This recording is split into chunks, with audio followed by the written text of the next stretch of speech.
반갑습니다. 목사님하고 전도사님이 출장을 가셨어요. 그래서 저한테 연락이 와서 제가 말씀을 증거하게 되었습니다. 우리가 알아야 할 것들, 부활에 대해서 말씀을 드리고자 합니다. 우리의 삶의 가장 큰 아이러니는 영원히 살 것처럼 인생을 허비하고 나서 죽음을 목전에 둔 순간에 지난 날을 후회하는 것이다. 이렇게 말씀이 있어요. 그렇죠? 우리가 영원히 살 것 같죠? 근데 죽습니다. 안타깝습니다. 사람은 누구나 죽습니다. 히브리서 9장 27절에 이런 말씀이 있어요. 한 번 죽는 것은 사람에게 정해진 것이요. 그 후에는 뭐가 있다고 그랬어요? 심판이 있으리라. 왜 사람이 죽을까? 창세기 3장 3절에 이런 얘기가 있습니다. 동상 중앙에 있는 나무 열매는 하나님의 말씀에 너희는 먹지도 말고 만지지도 말라. 너희가 죽을까 하노라 하시니라. 뱀이 여자에게 이르되 너희가 결코 죽지 아니하리라. 에덴 동산 중에 선악과라는 나무가 있었어요. 하나님이 그걸 만지지도 말고 먹지도 말라. 그런데 아담과 하와가 먹었습니다. 성경을 보면 하나님이 하나님의 형체로 우리를 창조하시고 영원히 살게 하였는데 우리의 선조 아담과 하와가 선악과를 먹는 바람에 즉 자유의지를 잘못 선택해서 죽을 수밖에 없었습니다. 사탄은 그때와 마찬가지로 죽지 않는다고 거짓말을 계속하지만은 사람이 죽으니까 뭐라고 그래요? 육신은 죽어도 영혼은 죽지 않는다. 영혼 불멸설을 사람들이 퍼뜨렸어요. 많은 기독교인들이 말도 안 되는 이 얘기를 믿습니다. 제가 본의 아니게 이제 의사가 됐는데 저는 평생 의사라는 생각을 해본 적이 한 번도 없었어요. 근데 하여튼 의과대학을 들어가게 되었고 본과 1학년 때 기억입니다만은 지금으로 대학교 3학년 때겠죠. 이제 처음으로 이제 실습을 하는데 해부학 실습을 해요. 와, 딱 시체에 들어가는데 냄새가 얼마나 역겨운지. 그리고 테이블마다 한 20여 구 시체가 쫙 이렇게 있는데 시체 한 사람당 한 4, 5명씩 학생들이 앉아서 그 죽은 사체를 이제 해부하는 겁니다. 그때 기억이 지금도 생생해요. 이렇게 좀 3월 초죠. 쌀쌀한 날씨에 그 해부학 실습 들어가가지고 조금 전까지만 해도 우리가 같이 호흡하고 하여튼 살던 사람인데 죽어서 우리를 위해서 이렇게 사체를 우리가 해부하게 되는 것이죠. 밥을 며칠을 못 먹겠더라고요. 그런데 사람 참 간사해요. 한 일주일 지나니까 그 시체 옆에서도 밥을 먹게 되더라고요. 도시락 싸가서. 그 기억이 아주 지금도 생생해요. 고맙죠. 그 사람들 다 모아서 이제 나도 제사 지내줍니다. 연말에. 그 다음에 둘째로 이제 느끼는 것은 인턴 레지던트라서 이제 고려대학교 내과로 남았어요. 그러니까 인턴을 먼저 돌아야 돼. 1년 동안. 모든 과를 다 돌아요. 제가 기억에 남는 것이 산부인과 돌 때입니다. 산부인과 돌 때 선배가 잘 봤는지 애를 받아보라고. 그래서 애를 2번 받아봤어요. 근데 애가 어떻게 미끄러운지 아주 조심해야 되겠더라고요. 그때 제가 느낀 거는 생명체가 태어나는 게 제 눈엔 기적같이 보여요. 그래서 우리들이 자사 대대손손이 이렇게 유지가 되는 거 아닙니까? 하나님의 그 놀라우신 능력, 이 탄생, 생명체의 그 탄생이라는 것이 너무 경이롭고 우리 박진일 과장도 계시지만은 소아과, 제가 그때 그 충격을 말할 수 없습니다. 생명이 태어난다는 그 자체. 그래서 레지던트에 올라가니까 이제 1년 차인데 대학병원이니까 온 중환자들만 오는 거죠. 대학병원이니까. 일주일에 몇 사람씩 죽어 넘어가는 거예요. 죽는 거예요.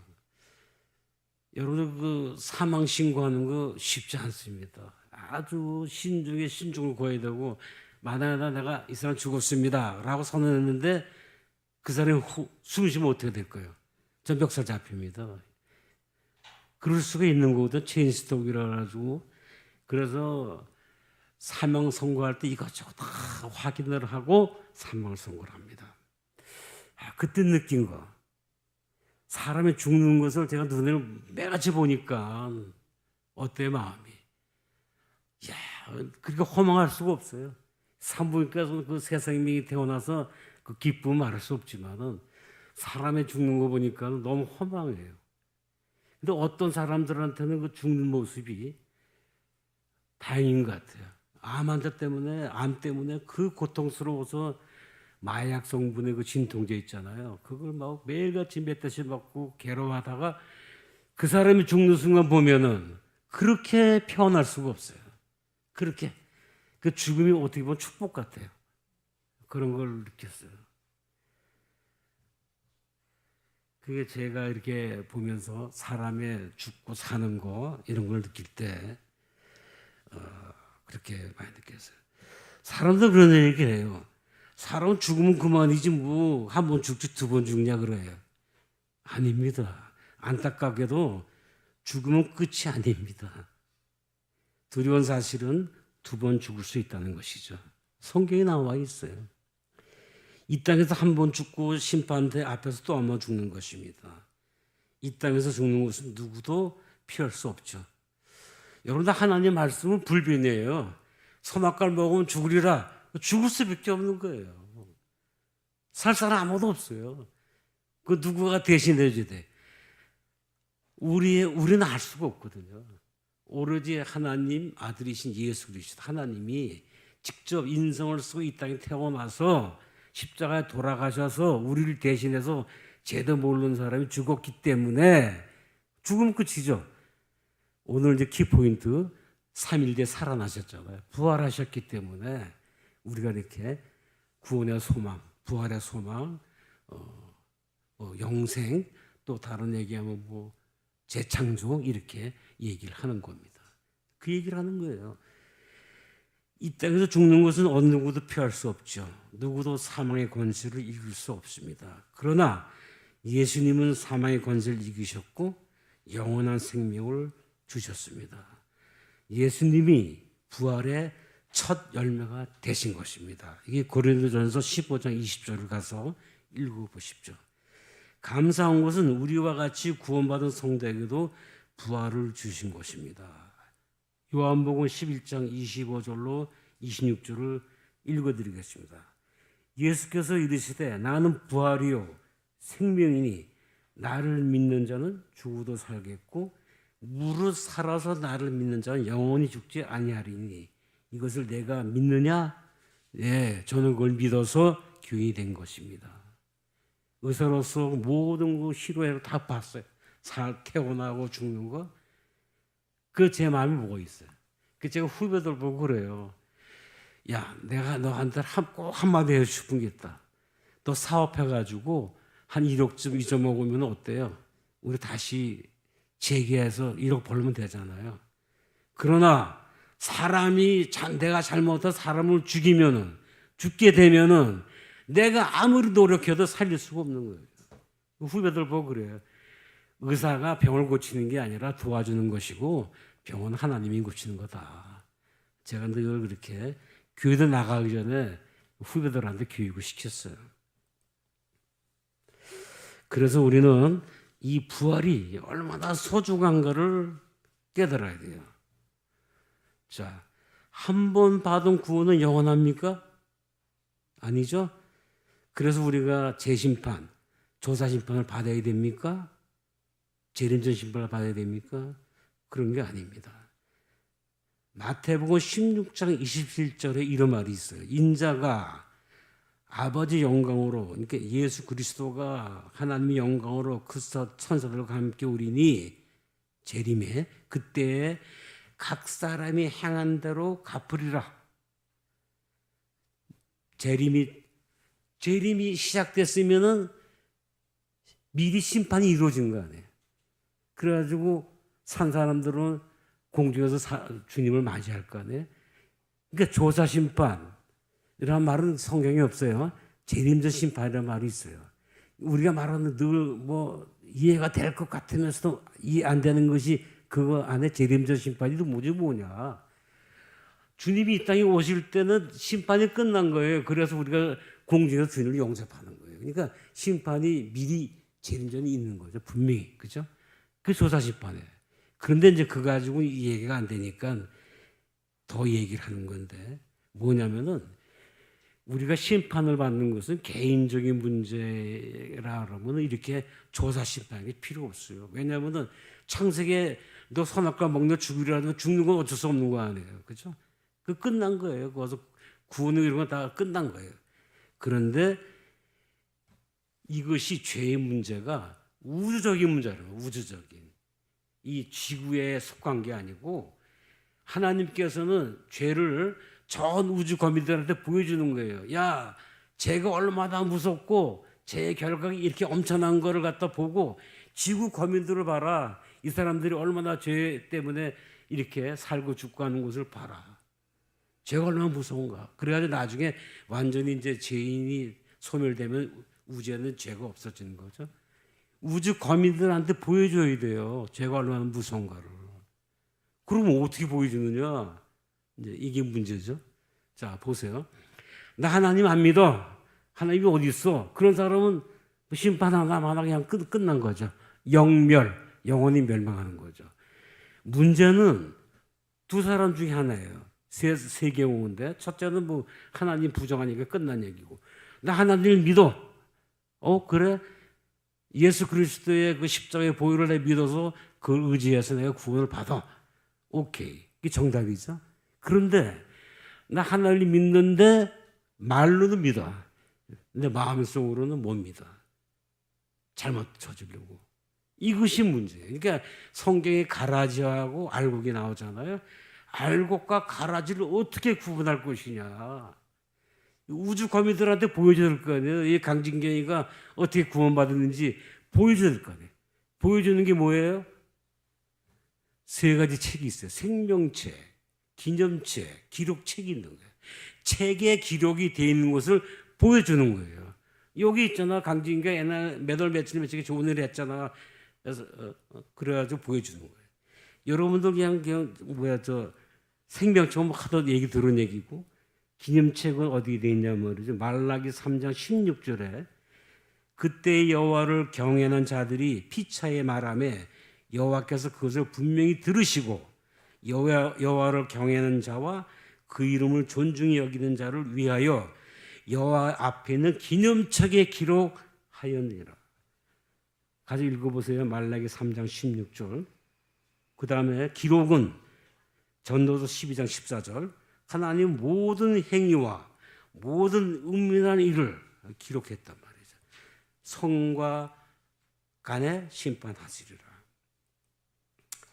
그러니까는 우리가 말하는 조사 심판, 재림전 심판, 이상고 박사가 그거를 트잡아서 우리 교회에 나갔죠. 그 잘못된 생각이거든요. 사탄의 생각이죠. 분명히 우주적인 것을 보여주기 위해서 이렇게 하는 거예요. 그러니까 둘 중에 하나 때문에 하는 거예요. 가라지와 알곡을 구분하기 위해서 생명책, 기록책, 여기 뭐는 기념책에 기록이 있어야 된단 말이죠. 그래야 구원을 받는다는 거예요. 이미 구원은 다 개인적인 건 다 결정된 거예요. 이거 어려운 것도 아니에요. 나 주님을 믿습니다. 그러고 주님 말씀대로 행하면 되는 것이에요. 또 하나 우리가 기록해야 될 것은 다니엘 8장 14절에 나오는 거. 2300주야 얘기. 이걸 왜 하냐면은 지금이 어느 때인가를 우리가 알아야 되는데 예수 그리스도가 하늘 지성소에서 지성소는 지극히 성스러운 곳이에요. 지성소에서 이 땅에 있던 것처럼 우리를 위해서 중보하고 있는 거예요. 그것이 다 끝나면은 재림이에요. 이게 1844년 10월 22일부터 지금까지 쭉 예수 그리스도가 지성소에서 우리를 위해서 중보하고 있단 말이죠. 은혜의 시기죠, 아직은. 이런 개념을 알고 우리가 성경을 공부해야 돼요. 제가 이렇게 우리가 알아야 할 것들, 뭐 내가 믿음, 뭐 사랑 이거 쭉 얘기하고 오늘이 5번째거든요. 기회가 있을 때마다 얘기를 전하는 것입니다. 자, 그러면 이런 생각이 들 거예요. 구약의 신약에 보니까 죽었다 살아났는데 이게 부활 아니냐? 부활은 맞아요. 근데 그 개념이 좀 달라요. 이거 갖다가 아나스타시스라고 헬라어로 말해요. 또 다른 말로는 에게이로 이런 말도 있어요. 주로 이제 아나스타시스라는 헬라어로 얘기하는데 죽었다 살아났지만은 나사로 얘기하면 들어봅시다. 나사로 4일 동안 쌀이 썩은 냄새 났다 그랬잖아요. 그 나사로 살아났어. 그게 안 죽었을 거예요? 죽었잖아 나중에는. 육체적 죽음을 다시 맞이하는 거. 이걸 아나스타시스라고 불러요. 구약에는 엘리야의 때 사르밧 과부 아들 죽었다 살린 거 엘리야가 있죠. 그다음에 엘리사가 수넴의 아들 죽었다 살렸어요. 엘리사가. 그다음에 죽은 엘리사의 뼈가 다른 사체에 붙었을 때 그 시체가 살아났어요. 구약이 3가지 경우가 나오고 신약에는 베드로가 요빠 도로가 있죠. 도로가 우리 도로가 해비네죠. 도로가 죽었을 때 베드로가 살려냈어요. 베드로가. 그다음에 사도 바울이 삼층 다락에서 설교 듣다 떨어져 죽은 사람 누구예요? 유두고가 죽었는데 그걸 갖다 사도 바울이 살려냈어요. 그다음에 예수님은 야이로의 딸도 살려냈고 나인성 가부의 아들도 살려냈고 나사로를 살려냈죠.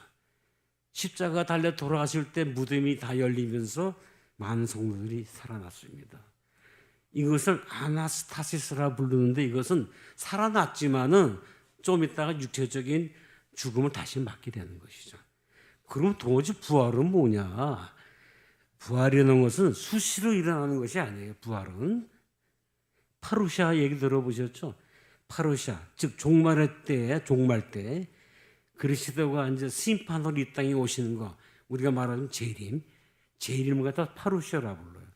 재림의 그날에 부활이 수술이 일어나는 게 아니라 재림의 그날에 부활이 일어나는 창엄한 우주적인 사건인 것이에요. 부활은 그때 결정되는 거예요. 그때. 부활절은 많이 들어보셨죠? 부활절은 우리는 지키질 않습니다. 그게 여러 가지 이유가 있는데 주후 325년 니케아 종교회의에서 결정을 했어요.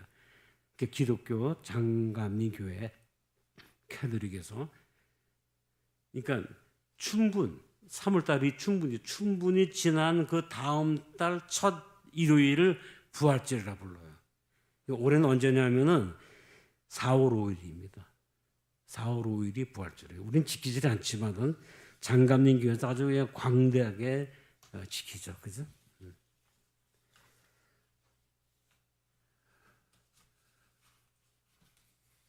그래서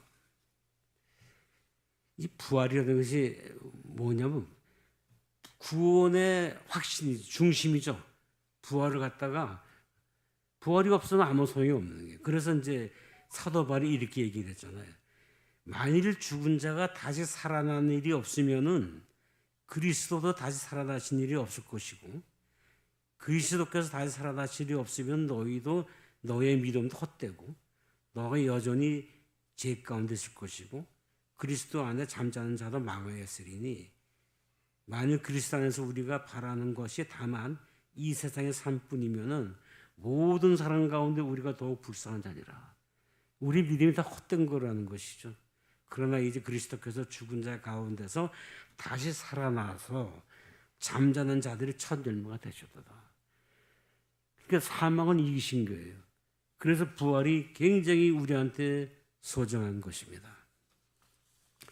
자, 이거 한번 보십시오. 요한복음 5장 29절에 선한 일을 행한 자는 생명의 부활로 악한 일을 행한 자는 무슨 부활로? 심판의 부활로 나오리라. 사도행전 24장 15절 그들의 기다리는 바 하나님께 향한 소망을 나도 가졌으니 곧 의인과 악인의 부활이 있으리란 말이다. 계시록 20장 5절 6절 그 나머지 죽은 자들은 그 천인이 자기까지 살지 못하더라. 이는 첫째 부활이라. 첫째 부활에 참여한 자들은 복이 있고 거룩하도다. 둘째 사망이 그들을 다스릴 권세가 없다. 주님이 딱 오는 그 순간에 구원받은 사람들은 죽은 사람은 무덤에서 살아 올라가고 살아있는 사람은 변화가 돼서 주님 공중에 주님을 맞이합니다. 첫째 부활이죠. 그 첫째 부활에 참여한 자들은 그런 구원받아 하늘같이 예수같이 하늘로 올라 천년 동안 왕노릇 하잖아요. 그 심판을 하잖아. 강진이가 왜 구원 못 받았지? 그 다 조사하면 나와요. 그 천년 동안 그거 하다가 천년 딱 지났을 때 어떤 일이 벌어지냐? 죽은 자들이, 그러니까 죄인들이 다시 살아나죠. 사탄도 다시 깨어나고 살아나서 주님이 내려오나라 전쟁이 벌어지죠. 그때 그 죄가대로 완전히 멸망하는 것입니다. 생명의 부활, 심판의 부활이 있고, 의인과 악인의 부활이 있고, 첫째 부활이 있고, 둘째 사망이 있고, 이걸 갖다가 우리가 잘 알아야 돼요. 그래서 우리는 어떻든 간에 그 부활에 대해서 생각을 많이 해야 돼요. 자, 그러면 한번 이걸 한번 따져봅시다. 제자들이 예수 그리스도가 십자가에 돌아가셔서 무덤에 묻혔잖아요. 그죠? 제자들은 부활을 믿었을까요? 그들은 예수의 살으셨다는 것과 부활한 것과 마리아에게 보이셨다는 것을 듣고도 믿었어요, 안 믿었어요? 믿지 아니하니라. 이게 마가복음 16장 11절에 나온 얘기예요. 누가복음 24장 11절, 사도들은 저희 말이 허탄한 듯이 배워 믿지 아니하나. 아니 3년 동안 같이 예수 그리스도 같이 생활을 했던 제자들이 예수님 부활을 안 믿어요. 참 있을 수 있는 얘기예요. 여기 보게 되면 마가복음 8장 3절에 내가 죽임을 당하고 사흘 안에 살아나야 할 것이라. 마가복음 9장 31절은 죽임을 당하고 죽은 지 3일 만에 내가 살아날 것을 말씀했더라. 이렇게 제자들하고 얘한테 얘기를 했는데 제자들은 부활을 안 믿어요. 베드로는 일어나 무덤에 달려가서 구부려 들여다보니 세마포만 보이는지라 그된 일을 기이 여기며 집으로 돌아가니라. 베드로가 그 무덤까지 차서 확인했어. 무덤이 비어있죠. 근데 부활은 생각도 안 하고 기이 여기고 집으로 갔다는 거예요. 그런데 놀랍게도 제사장들, 바리새인들은 뭐라 하는지 아세요? 마가복음 27장 63절에 주여 주 유혹하던 자가 살았을 때 말하되 내가 사후 후에 다시 살아나려 한 것을 우리가 기억하노니. 대제사장들 바리새인들은 이걸 기억하는 거예요. 예수 그리스도께서 내가 죽은 다음 4일 뒤에 살아날 거라고 얘기했다는 거예요. 그러므로 이제 분부하여 그 무덤을 사흘까지 굳게 지키게 빌라도한테 얘기하는 거예요. 하소서 그의 제자들이 와서 그 사체를 도둑질하여 가고 백성에게 말하되 그가 죽은 자 가운데 살아났다 하면 후에 유혹이 전보다 더 될 거나이다. 이 사람들 무슨 걱정하고 있는 거예요? 예수 제자들이 예수 시체를 이렇게 옮겨놓고는 살아났다고 할까봐 걱정돼서 얘기하고 있어요. 참 아이러니하죠. 제자들은 예수 부활을 안 믿는데 이 사람들은 믿는 거예요. 빌라도가 가로되 너희에게 파수꾼이 있으니 가서 힘대로 굳게 하라 하거늘 저희가 파수꾼과 함께 가서 돌을 임봉하고 무덤을 굳게 하니라. 무덤을 지킨다는 얘기죠. 이게 마가복음 27절로 60절 쫙 읽어보면 다 나와 있어요. 그 나중에 예수님 뭐라고 그래요? 마가복음 16장 14절에 그 후에 11 제자가 음식을 먹을 때 예수께서 저희에게 나타나사 저의 믿음 없는 것과 마음이 완악한 것을 꾸짖으시니 이는 자기의 살아날 것을 본 자들의 말을 믿지 아니함이라. 8일 뒤에 도마에게 나타났어요. 예수님께서 내 손을 내 옆구리에 넣어 그리하여 믿음 없는 자가 되지 말고 믿는 자가 되라. 너는 나를 본고로 믿느냐?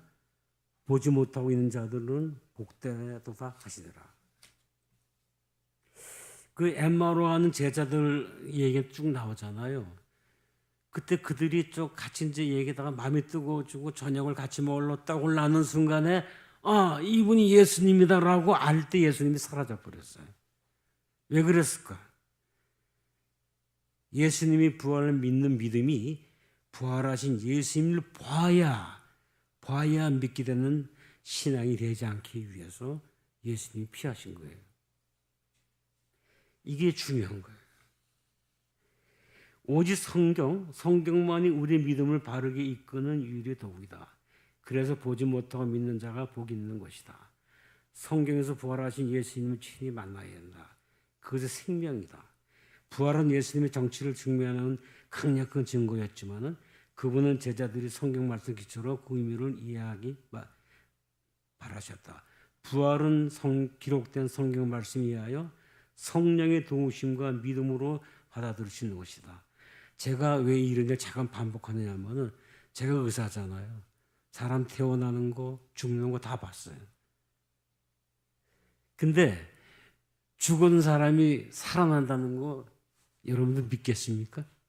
믿으세요? 성경에 여기서 부활은 기록된 성경의 말씀에 의하여 성령의 도우심과 믿음으로만 받아야 드릴 수 있는 것이에요. 어떻게 우리가 맨정신으로 이걸 갖다가 믿을 수가 있어요? 성령의 도우심과 믿음으로만 믿을 수가 있는 거예요. 부활은. 근데 부활은 진짜 소중한 거예요. 부활이 구원의 완성이에요. 부활이 없으면 우리 믿는 건 교회 나오는 거 아무 의미가 없는 것이에요. 로마서 10장 9절에 이런 얘기가 있잖아요. 내가 만일 내 입으로 예수를 주로 시인하며 또 하나님께서 그를 죽은 자 가운데서 살린 것을 내 마음에 믿으면은 구원을 믿으리니. 부활을 믿어야 구원을 받는 거예요. 그 예수님 당시 사두개파하고 바리새인들 아시죠?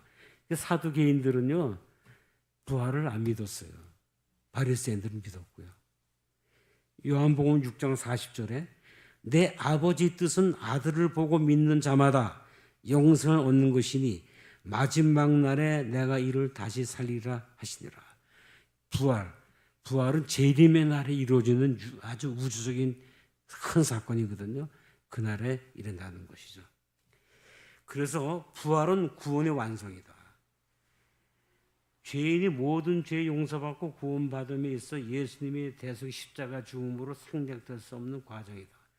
그렇다고 해서 그것으로 구원이 완성되는 것이 아니다. 부활이 빠진 복음은 반쪽 구원인 셈이다. 천국에 들어갈 수 있는 자격은 주어졌는데 죽은 후 부활을 하지 못하면 그것을 완벽한 구원이라고 말할 수 없기 때문에 부활이 있기 때문에 구원이 완성된다. 구원이라는 건 살아나는 건 뭐예요? 죄에 대해서 구원받는 거죠. 그러니까 영원히 사는 거죠. 영생이죠. 이거 다른 말로 어렵게 하면 재창조입니다. 그러니까 부활이 없으면 구원이 완성이 안 된단 말이죠. 두 번째, 부활은 위대한 승리다. 예수님 이전에는 죽었다가 다시 살아난 사람이 한 사람도 없었다. 아까 얘기한 그 살아났다가 다시 아나스타시스는 살아났다가 육체적인 한계로 다시 죽는 거 얘기를 하는 거예요. 여기서는 완전히 진정한 부활을 얘기하는 거죠. 세상에 어느 누구도 피해갈 수 없는 거 죽음이다. 그런데 예수님께서 아무도 거역할 수 없는 그 무서운 죽음의 권세를 물리치시고 다시 살아났다는 사실은 기적이다. 죽음의 권세를 영원히 물리쳤기 때문인 것이다. 세 번째, 부활은 거룩한 소망인 것이다. 예수님의 부활을 믿는다는 것은 우리에게 산 소망이 있음을 믿는 것입니다. 죽은 소망이 아니라 산 소망인 것입니다. 과거의 소망이 아니라 지금의 소망인 것입니다. 연약하고 부족한 우리 몸을 믿음으로 심었을 때 썩지 않는 신령하고 영광스러운 몸으로 부활하게 될 것을 기대하는 소망인 것입니다. 즉 거룩한 소망인 것입니다. 십자가의 능력과 부활의 영광을 누리며 살아가는 행복한 예수 우리의 증인이 됩시다. 기독교 신앙의 본질은 예수님의 죽음과 부활인 것입니다. 예수를 믿는다는 것은 예수님의 죽음과 부활을 믿는 것입니다. 초대 교회는 날마다 이것을 선포하고 가르쳤습니다. 그들은 다른 것을 전하지 않았습니다.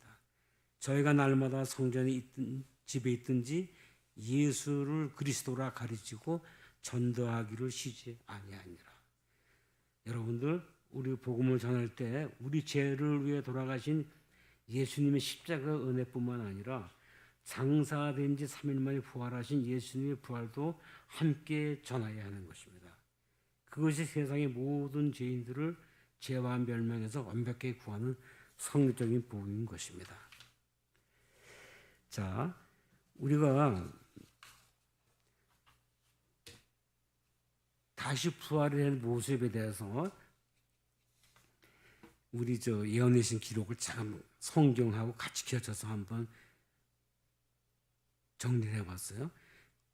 우리가 죽었다 다시 살아나면 부활이 되면은 그리스도와 같이 영광스러운 형체로 변환됩니다. 시간과 공간의 제약을 받지 않습니다. 사망에 매이지 않습니다. 사망이 없고 애통하는 것이나 곡하는 것이나 아픈 것이 없습니다. 제가 제일 안타까운 것은 저희 부모님 다 돌아가시고 장인 장모가 돌아가시고 우리 교회에서도 정혜원 장로님 다 돌아가셨잖아요. 그죠? 예. 그런 사망이 없다. 그런 얘기죠. 마태복음 22장 3절에는 부활 때는 장가도 아니가고 시집도 아니가고 하늘에 있는 천사들과 같다. 중요한 얘기입니다.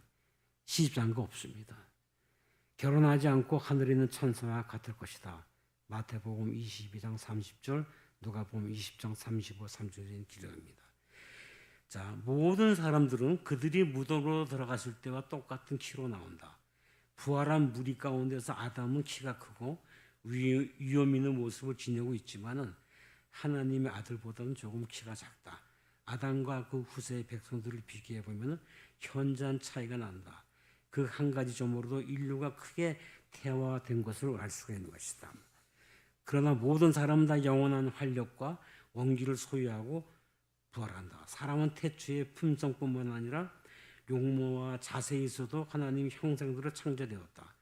그러나 죄는 하나님 형상을 손상시켜 거의 지워버렸다.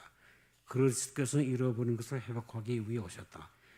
주님께서는 우리의 천한 몸을 변화시켜 주님의 영광스러운 몸과 같이 만들어 줄 것이다. 한때 죄로 더러워서 아름다운 모습을 잃어버리고 죽을 수밖에 없이 되었건 썩을 몸이 완전하고 아름답고 죽지 않은 몸으로 변한다.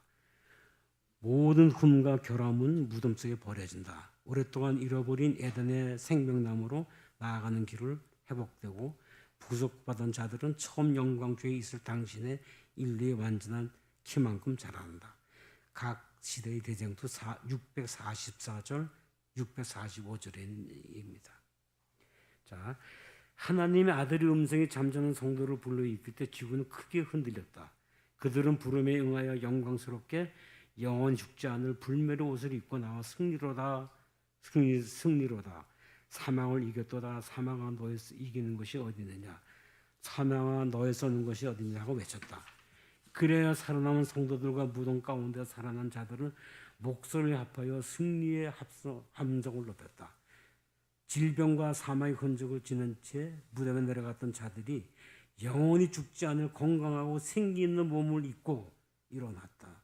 살아남은 성도들은 눈 깜짝할 사이에 호련히 변화되어 무덤에서 일어난 자들과 함께 끌어올려 공중에서 그들의 주님을 영접했다. 오, 얼마나 영광스러운 죄인가. 죽음으로 이별했던 친구들이 서로를 만났으며 이제는 영원토록 이별이 없을 것이다. 초기 문즉 280쪽의 말씀이죠. 이 얘기를 읽을 때마다 저보다 먼저 돌아가신 우리 선배들 생각이 많이 납니다. 박건대 장로님 등등 여러분들이 생각이 부쩍 납니다. 자, 이런 부활, 이런 소중한 부활을 갖다가 우리가 어떻게 이루어야 될 것인가? 다 아는 얘기지만은 정리하면 이렇습니다. 디도서 2장 11절로 14절에 세상의 정욕을 버리고 정결하여 선한 일을 열심히 하는 하나님이 백성이 되라. 사도행전 24장 15, 16절 하나님과 사람에게 양심상 꺼리낌 없이 깨끗하라. 빌립보서 3장 10절 모든 일에 예수를 본받아 살라. 베드로전서 1장 3절 9절에 시험과 믿음으로 인한 시련을 기쁨으로 참고 인내하라. 우리가 이 땅에서 거듭나지 않으면 장차 부활의 영광을 누릴 수가 없습니다.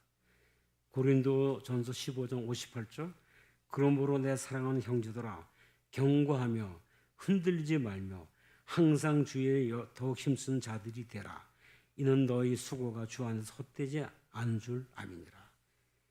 부활은 우리의 믿음의 기초이며 재림시에 있게 될 우리의 부활은 우리의 소망의 목표인 것입니다.